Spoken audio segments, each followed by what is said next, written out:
ఈ నెల 15న సంగారెడ్డిలో నిర్వహించనున్న ముఖ్యమంత్రి రేవంత్ రెడ్డి బహిరంగ సభ ఏర్పాట్లపై సచివాలయంలోని తన ఛాంబర్లో నీటిపారుదల పౌర సరఫరాల శాఖ మంత్రి ఉత్తమ్ కుమార్ రెడ్డి ఉన్నత స్థాయి రివ్యూ సమావేశం నిర్వహించారు.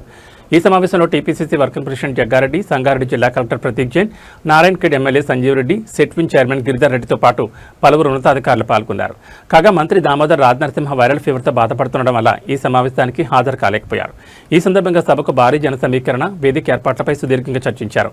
ఆగస్టు 15న మధ్యాహ్నం 2 గంటలకు సీఎం రేవంత్ రెడ్డి సంగారెడ్డికి చేరుకుంటారని, సాయంత్రం 4 గంటల వరకు సంగారెడ్డిలో ఉంటారని నేతలు వెల్లడించారు. సీఎం సభను ప్రతిష్టాత్మకంగా తీసుకుని విజయవంతం చేయాలని, జన సమీకరణ, భద్రత, ఇతర ఏర్పాట్లలో ఎలాంటి లోపాలు లేకుండా తగు జాగ్రత్తలు తీసుకోవాలని మంత్రి ఉత్తమ్ జగ్గారెడ్డి అధికారులకు సూచించారు. ఉమ్మడి మెదక్ జిల్లాలోని 10 నియోజకవర్గాల నుంచి నియోజకవర్గానికి ఒకరు చొప్పున మొత్తం 10 మంది లబ్ధిదారులకు సీఎం రేవంత్ రెడ్డి సభావేదికపైనే స్వయంగా కొత్త స్మార్ట్ రేషన్ కార్డులు అందజేస్తారని మంత్రి తెలిపారు. అందుకు తగిన ఏర్పాట్లు చేయాలని కలెక్టర్ ప్రతీక్ జైన్ సూచించారు. సుమారు 1,00,000 మంది జనంతో ఈ భారీ బహిరంగ సభ నిర్వహించేందుకు ప్రణాళికలు సిద్ధం చేస్తున్నట్లు మంత్రి ఉత్తమ్ కుమార్ రెడ్డి జగ్గారెడ్డి స్పష్టం చేశారు.